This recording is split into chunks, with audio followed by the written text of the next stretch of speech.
Inilah Injil Yesus Kristus menurut Lukas. Untuk mereka yang mendengarkan Dia di situ, Yesus melanjutkan perkataannya dengan suatu perumpamaan. Sebab Ia sudah dekat Yerusalem, dan mereka menyangka bahwa kerajaan Allah akan segera kelihatan. Maka Ia berkata, ada seorang bangsawan berangkat ke sebuah negeri yang jauh untuk dinobatkan menjadi raja di situ, dan setelah itu baru kembali. Ia memanggil 10 orang hambanya dan memberikan 10 mina kepada mereka. Katanya, pakailah ini untuk berdagang sampai aku datang kembali. Akan tetapi orang-orang sebangsanya membenci dia, lalu mengirimkan utusan menyusul dia untuk mengatakan, kami tidak mau orang ini menjadi raja atas kami. Dan terjadilah, ketika ia kembali setelah ia dinobatkan menjadi raja, ia menyuruh memanggil hamba-hambanya yang telah diberinya uang itu untuk mengetahui berapa hasil dagang mereka masing-masing. Orang yang pertama datang dan berkata, Tuan, mina Tuan yang satu itu telah menghasilkan 10 mina. Katanya kepada orang itu, baik sekali perbuatanmu itu, hai hamba yang baik. Engkau telah setia dalam perkara kecil, karena itu terimalah kekuasaan atas 10 kota. Datanglah yang kedua dan berkata, Tuan, mina Tuan telah menghasilkan 5 mina. Katanya kepada orang itu, dan engkau kuasailah 5 kota. Dan hamba yang ketiga datang dan berkata, Tuan, inilah mina Tuan. Aku telah menyimpannya dalam sapu tangan, sebab aku takut akan Tuan, karena Tuan adalah manusia yang keras. Tuan mengambil apa yang tidak pernah Tuan taruh, dan Tuan menuai apa yang tidak Tuan tabur. Katanya kepada orang itu, hai hamba yang jahat, aku akan menghakimi engkau menurut perkataanmu sendiri. Engkau sudah tahu bahwa aku adalah orang yang keras, yang mengambil apa yang tidak pernah aku taruh, dan menuai apa yang tidak aku tabur.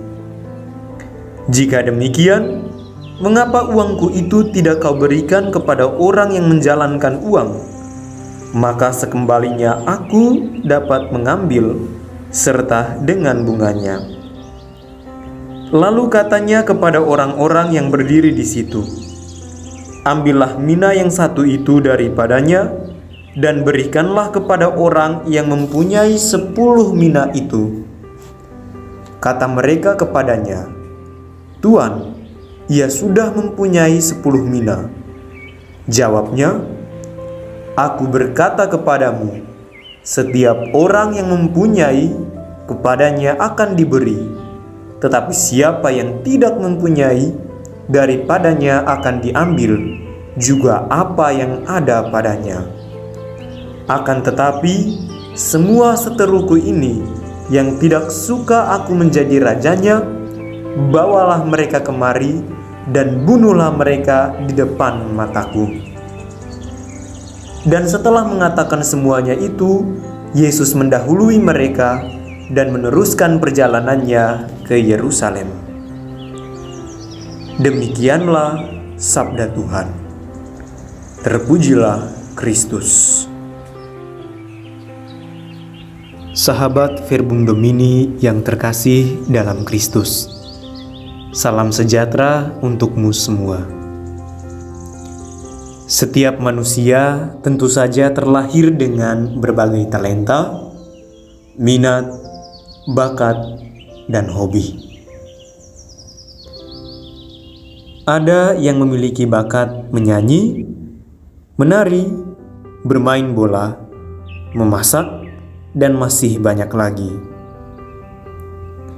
Talenta, minat, hobi, dan bakat tersebut adalah rahmat dan anugerah yang diberikan oleh Tuhan secara gratis atau cuma-cuma kepada kita. Melalui berbagai talenta yang dimiliki oleh setiap pribadi kita, secara tidak langsung Tuhan mengajak kita untuk saling bekerja sama dan saling melengkapi dalam kehidupan kita setiap hari. Penginjil Lukas melalui bacaan suci pada hari ini menampilkan sebuah perumpamaan yang menarik, yaitu mengenai uang mina. Di sana diceritakan bahwa ada 3 orang yang diberikan 1 mina untuk setiap orangnya. Orang pertama menghasilkan 10 mina dari 1 mina. Orang kedua menghasilkan 5 mina dari 1 mina. Sedangkan orang ketiga tidak menghasilkan 1 mina pun dari 1 mina yang ia peroleh dari raja. Maka hal yang terjadi adalah raja tersebut marah dan menghukum mati orang yang ketiga. Nah, saudara dan saudariku yang terkasih, pertanyaan untuk kita adalah, di manakah posisi kita sekarang? Apakah kita berada pada orang pertama yang menghasilkan 10 mina? Ataukah orang yang kedua yang menghasilkan 5 mina? Ataukah orang yang ketiga yang tidak menghasilkan 1 mina pun? Mari kita melihat kembali diri kita masing-masing dengan berkaca pada bacaan Injil hari ini. Bila kita berada pada posisi orang pertama dan kedua, berarti kita sudah mampu menyalurkan rahmat atau talenta yang sudah Tuhan berikan kepada kita. Namun, apabila kita berada pada posisi orang ketiga, berarti kita masih menutup diri dan bersikap egois. Karena apa? Karena kita tidak mampu menyalurkan rahmat Tuhan kepada sesama kita. Oleh sebab itu, saudara-saudariku yang terkasih, kita diajak untuk berbenah diri dan mampu berbagi serta bekerja sama dengan orang lain. Karena setiap orang yang mempunyai, kepadanya akan diberi. Tetapi siapa yang tidak mempunyai, daripadanya akan diambil juga apa yang ada padanya.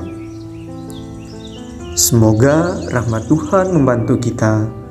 Amin.